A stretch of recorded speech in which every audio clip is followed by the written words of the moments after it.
was 27 miles down the two-lane blacktop just outside of Somonauk. I'd made my last stop, so I thought I'd have some chicken wings and a Rolling Rock.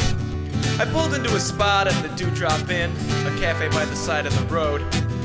Nothing like a nice cold bottle of beer to help me lighten up my load.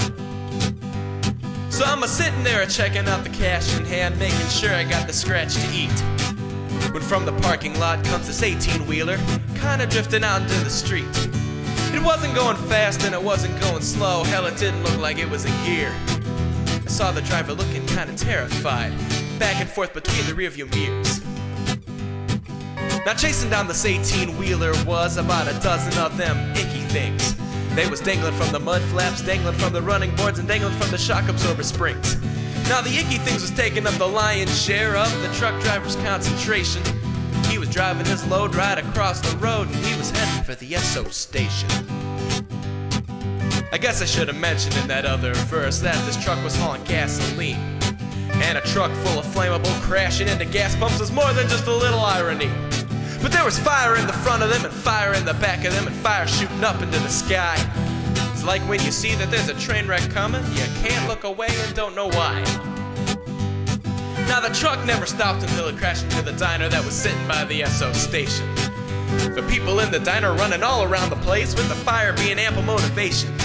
Now a couple of these icky things are burning like a sparkler on a mean and muggy 4th of July. There are about a dozen more just a standing around, enjoying watching all the people fry.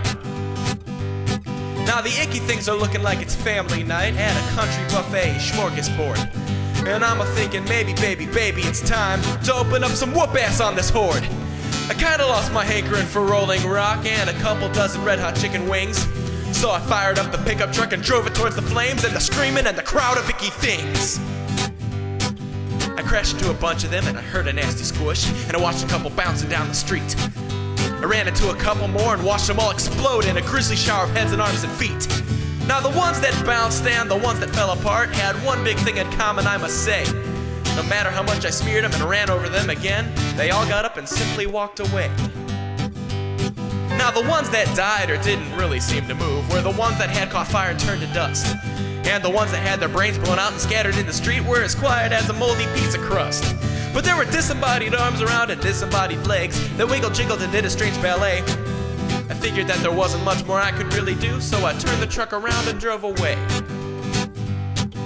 The people in the diner wasn't stretching very far. The icky things was eating them like flies on metal pies, chomping on their livers, gizzards, kidneys, hearts, and lungs, and slurping down their fingers like a box of fresh hot fries. I checked the gas gauge, hit the clutch, and laid a patch of tire, and I took off for the open road ahead.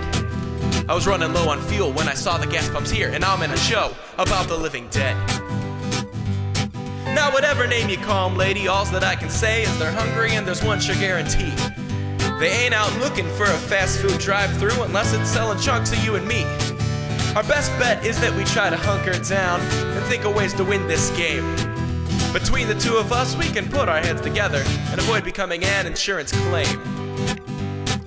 Between the two of us, we can put our heads together and avoid becoming an insurance claim.